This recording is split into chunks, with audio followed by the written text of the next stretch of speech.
HR 006, Makita, перфоратор комбиниран, достига до 24 джаула, система против заклинване, много важно, при толкова мощни машини, АВТ, да не ви блъска в ръцете, да не ви болят. 80 волта с реглаж на оборота, имаме функция ударно пробиване, само пробиване и разбира се къртене, много важно.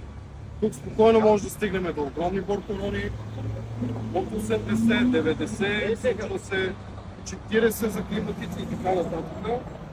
Има по-малък брат, който работи с една батерия, който служи 10 джаула.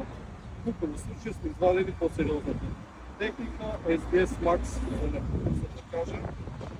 Едно от най-важните неща по тази машина е тази емблемка, където казах Active Feedback технология, която позволява да не заклините машината.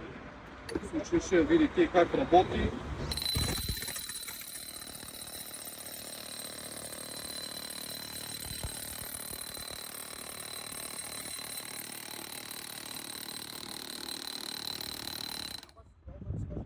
Леко, вибрациите са насочени надолу, получава се нещо като удар и половина. Тук има цялата амортисьорна система, която връща удара обратно в посоката, където ни трябва на нас. Нова автономия на работа, мощност и надежност от 40 волта.